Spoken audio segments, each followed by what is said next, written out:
Hey everybody, welcome back to the channel. Tonight I thought I'd do a really special video here. So this is some gameplay of me playing the Dragon, and I'm not just playing dragons, I am playing, I also play this deck on paper.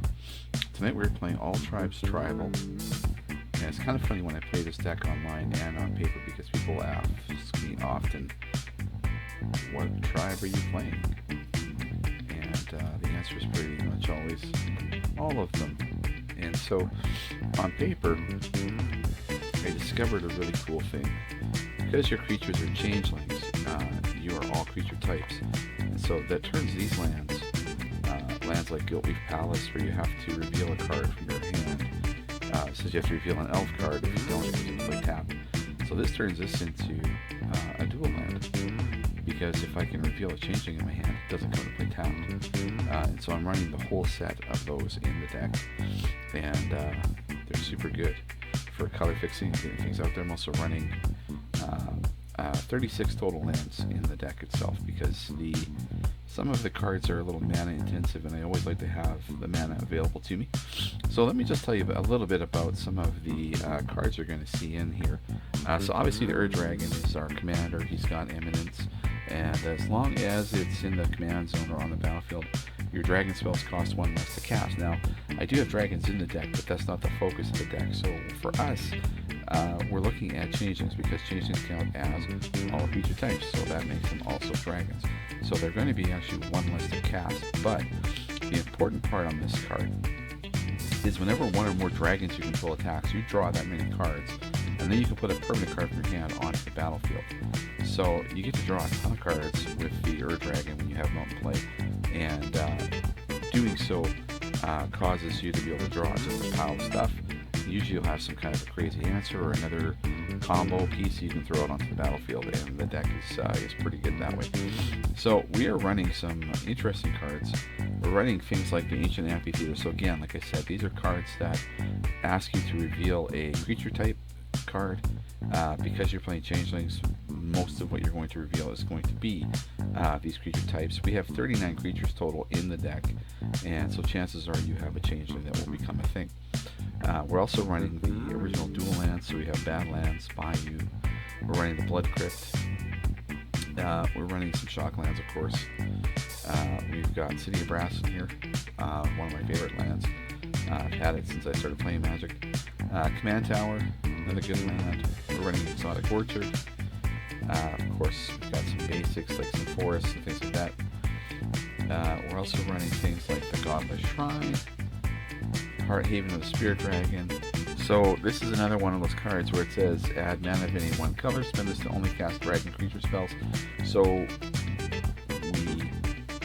have all creature types, so we can take advantage of that with that card.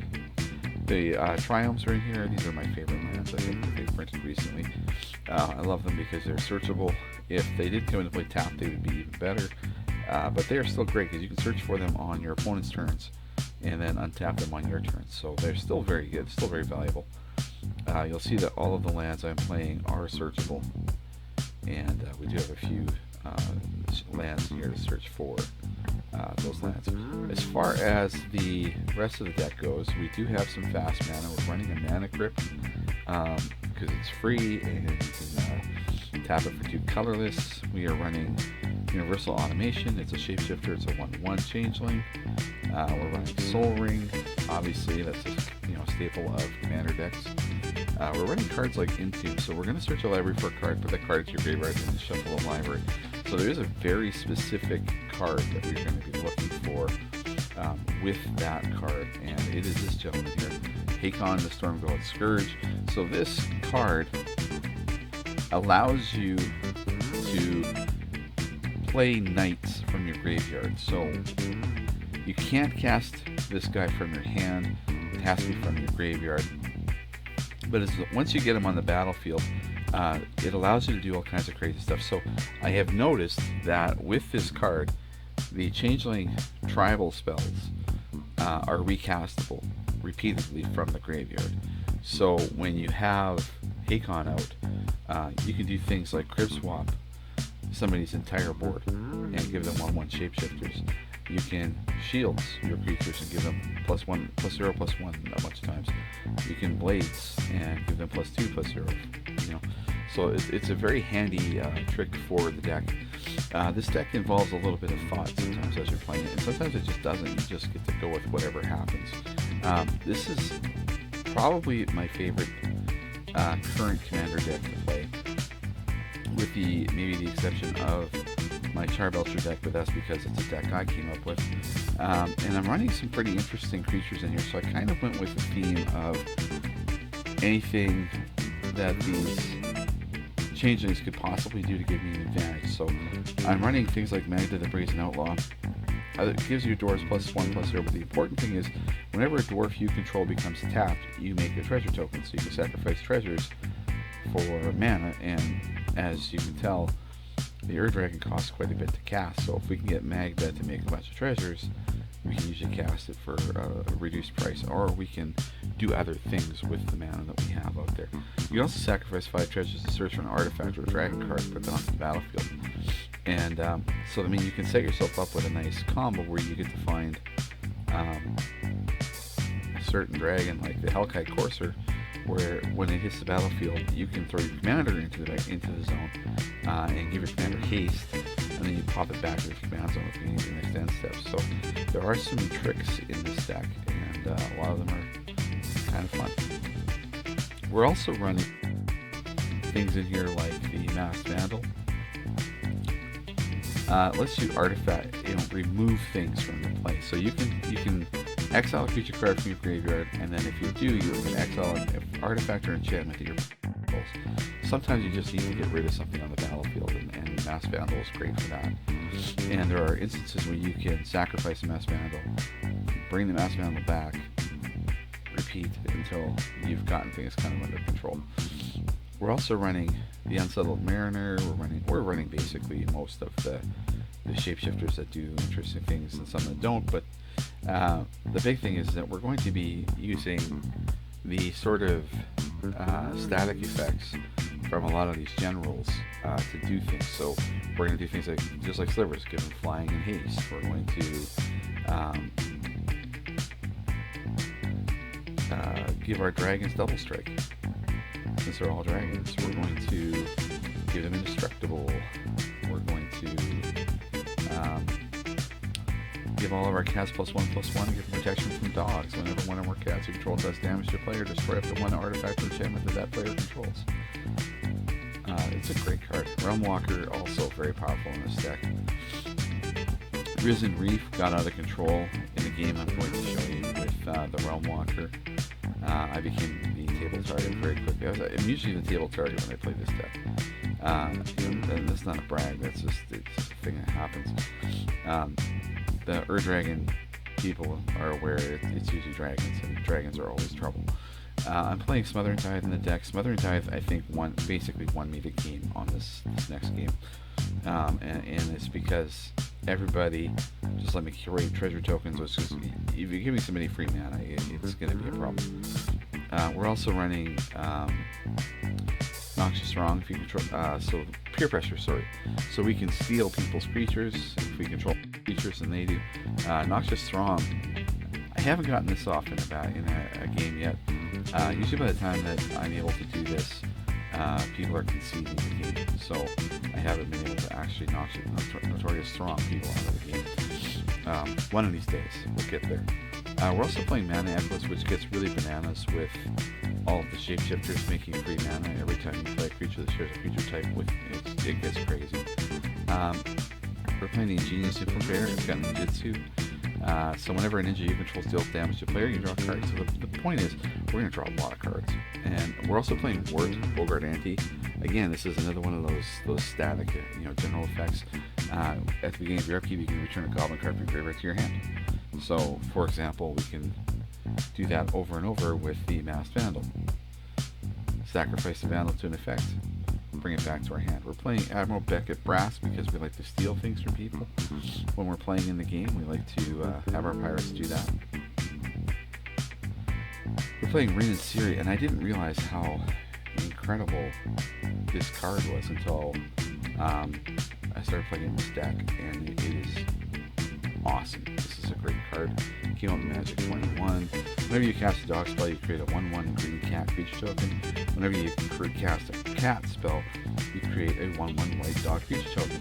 Our changelings are both cats and dogs. So, plus you can pay a green, a white, and a red, and tap it, and it deals damage to any target equal to the number of dogs you control, and you gain life equal to the number of cats you control. Again, it gets crazy in this deck.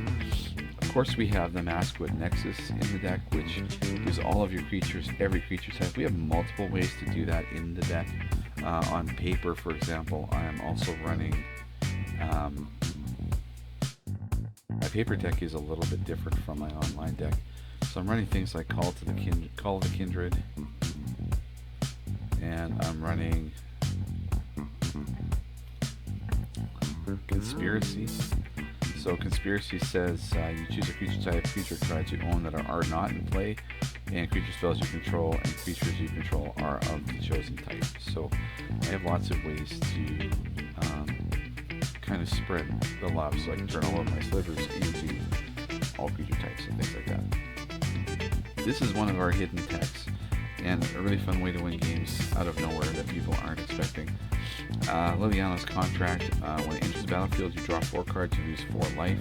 At the beginning of your upkeep, if you control 4 or more demons with different names, you win the game. And I've only pulled it off a couple times. Running the Sliver Overlord, which lets me search my library. We're running the first Sliver, which gives them all Cascade. And then we're also, again, running Rooftop Storm, which is an enchantment that says that you can pay 0 rather than paying mana cost for zombie cards that you control. So, or that you cast. So again, you get free things. We're playing Consecrated Sphinx because drawing extra cards is really good in this deck. We're playing the Chrono Sphinx Sovereign. Sphinx spells cost 2 less to cast, but whenever the Sovereign or another Sphinx enters the battlefield under your control, you top 4 cards in your library, and opponent separates them into 2 piles. You put 1 pile into your hand and the other into your graveyard. So this card gets really out of hand immediately. I had a player cast a spell where they basically shuffled all of the permanents that were in play for all players out, and then we all replaced those permanents with new cards. And the Cryo Sphinx hit the stack, and everybody conceded because it was going to be entering, and then there will be multiple changelings right after it. So I would have been factor fictioning nonstop for who knows how long. And so, it gets kind of crazy. We're also running the Morophon, who is completely crazy in this deck. Spells, you choose a creature type, and spells of the chosen type cast, 5 colors less to cast. Reduces only the amount of colored mana you pay. Other creatures you control that type get +1/+1. It's not super necessary. It's not always the winner of the game, but it's one of those cards that it comes out and things are over fairly quickly after that. We're also running Wargame, which just is another search. I could replace this with just something like an Imperial Seal or a Vampire Tutor, and I may do that at some point. We'll see. Reaper King.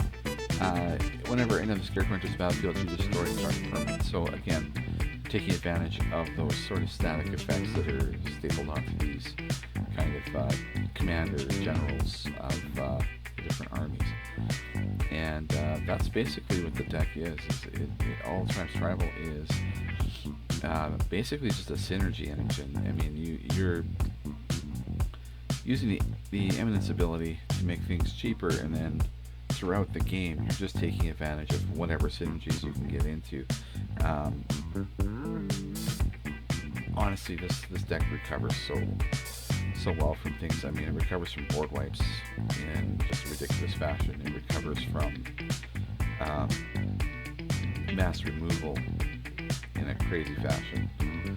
So this is basically what the deck looks like. We're just going to analyze it real quick. So the mana curve, as you can see, is fairly decent. We have 7 1 drops, we have 14 2 drops, 1 0 drop, we have 15 3 drops, we have 12 4 drops, 7 5 drops, 4 6 drops, 2 7 drops, and 1 10 plus drop. So, and the mana value, the mana symbols are fairly evenly distributed. We're running 20 white, 20 blue, 19 black, 14 with red, and 12 with green on them. So it's all in all not bad. This is, this is a couple sample hands over. So this is a hand I would definitely keep because I have a shapeshifter. So that turns I have a scrub land that enters tapped. I have the Blink Crypt that enters tapped, or I can shock myself, or I can just play the Ancient Amphitheater on turn 1, reveal the Avian Changeling. Although on turn 1, playing a scrab land wouldn't really be too bad. Our first draw for the game would be Bloodstained Mire, so we could search for a card.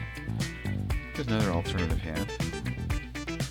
So again, we've got a Badlands, we got the Changing Rooftop Storm, the Shuffler sometimes gets funny. We got almost the exact same hand except for a couple different ones. Let's try again. So this is one I wouldn't keep it. On the surface it looks good. You do have a 1 drop you could play.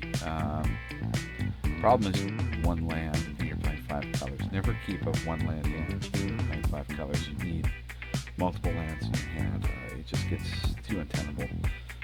Again, I could keep this one. This one I could keep because it's got a bunch of lands in it. We've got the Maskwood Nexus. Draw its orders will let you search for 2 creatures, so that's really good. Yeah, I would keep this. It's not a fast hand, but it's playable. And off the top, we've got a Crux of Fate, so not bad. Then Hellkite Courser, we got 2 lands. That's green, black, blue. So we couldn't play the Mariner, we couldn't play the Hellkite Courser, can't play Morphon. We could play Jared's Orders if we draw into land or fast mana. That would be a tough one to keep. World Tree is also super attack in the deck. It's really good because you can search for everything in the deck pretty much. Yeah, this would be a keeper. You've got 4 lands. Sometimes people don't like to keep a set heavy on lands, but you're playing 5 colors. And some of our cards are pretty mana intensive, so I would keep this. Yeah, I would keep this. I'd let the Steam Vents come out and play tap first turn, and then I would go from there. Alright, so without further ado, let's get you into the game so you can see how this deck actually plays. If you like the tech deck, let me know. I will a link to the actual deck itself, and let me know what you think. Now my deck is based off of my own take of the deck that Tomer built. Tomer, if you're not familiar, he is a person from MTG Goldfish, and I created the deck outright, or if he saw somebody building something similar and built on it. I don't know the origins of All Tribes Tribal. I think he did create it, so I want to give credit because it's I didn't come up with the concept of using the Ur Dragon as a general and then running basically a team of changelings. One of the things I like about the deck is that it's kind of evergreen in that you can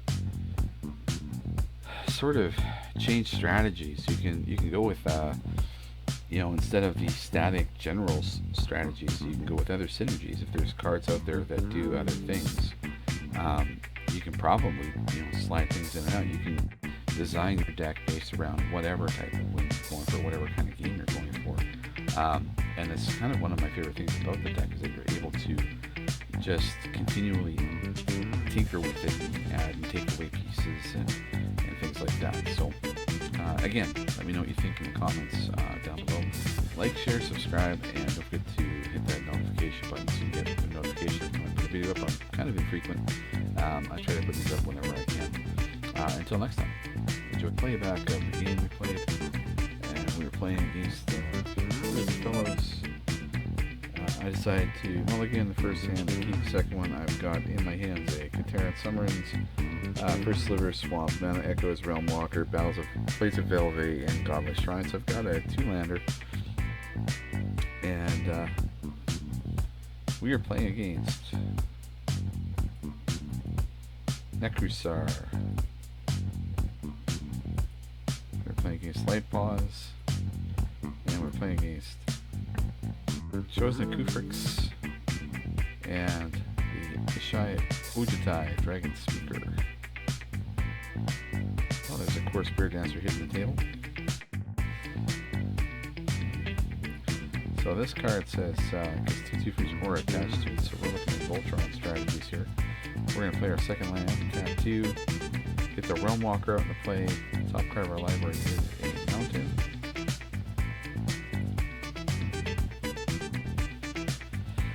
Party count is being triggered because of another card we have in the deck, and that's going to happen throughout the game. And now we're looking at the Gift of Granite. It's giving the creature +0/+2. So now it's a 2/6. Light Pause is in play whenever an aura enters the battlefield. You may search your library for an aura card. That's not going to get in my hand at all. Can't see that being problematic. Top of my library is a Savage Realm, and I'm going to play the Felwar Stone. We have Morphon in our hands. Top card of the library is now Smothering Tithe. We summon Morphon with Kateran summons, so we had mana to burn, so we decided to play that.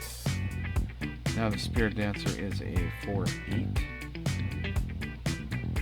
and it looks like we're going to swing in. We are currently at 39 health. Oh, blue player's tapping some Manaeus and playing for Deal Kufrix. So we're all going to draw extra cards.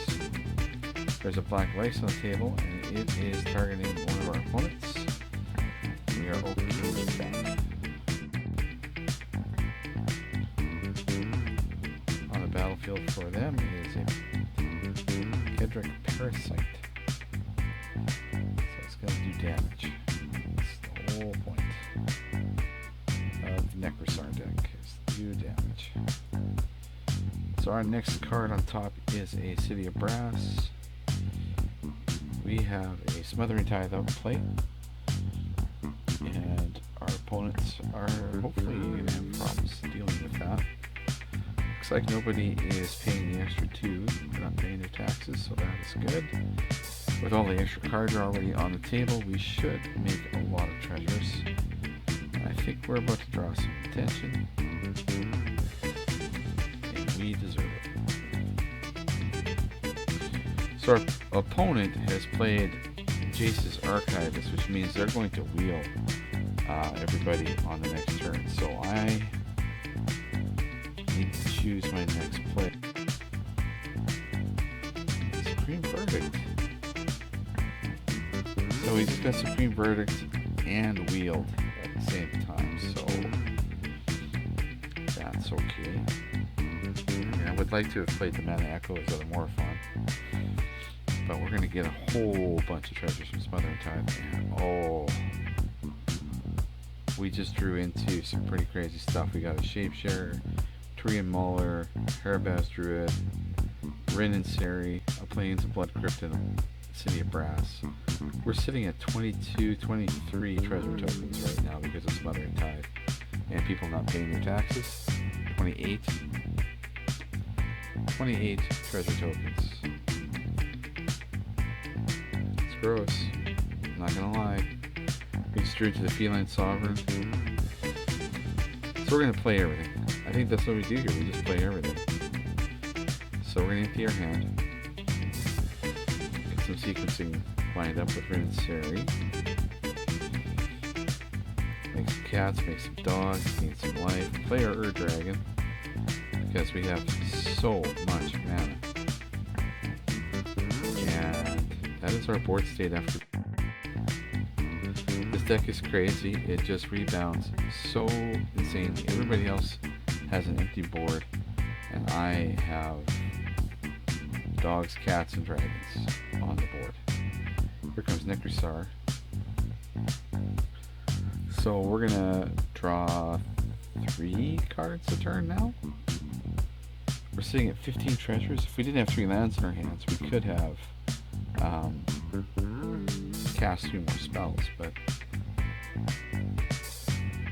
we don't have what we need to get the stuff out of our graveyard yet, so that's fine.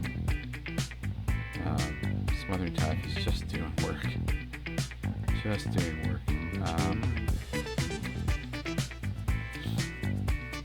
I don't know what the mono white player is going to do. They're going to cast Light Pause again.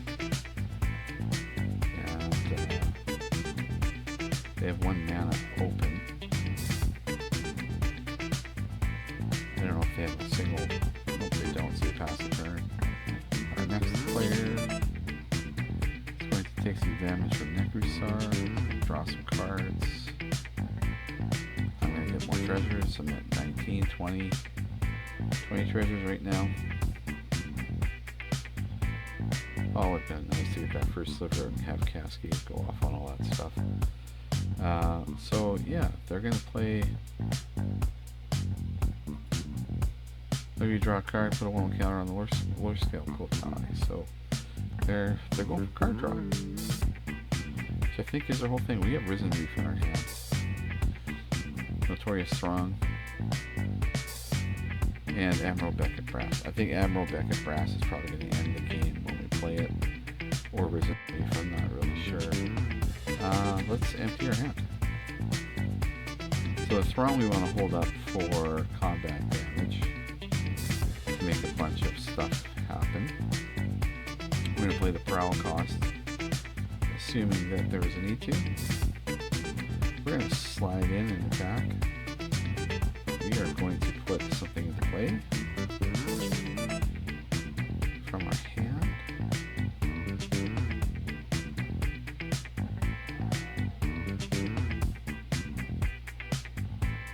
We are paying a whole bunch of mana in. To the mirror entity. Everything is getting huge. Everything is getting huge. Mirror entity gets pathed. The effect still takes place. Everything is massive. Yeah. I think that's gonna be it. We might have, I don't know, maybe. Well, 1 player is dead. Another player is dead. And 1 player survived. And they have conceded. So that is the end of the game. And I don't blame them, because that was crazy. Well, that's Tribal. So as you can see, we got board wiped and then wheeled on the same turn, and instead of stopping us, it actually kind of won us the game. Crazy. Tribal. If you like the video, comment in the comments below. Leave a comment below. I can't talk anymore. And yeah, until next time.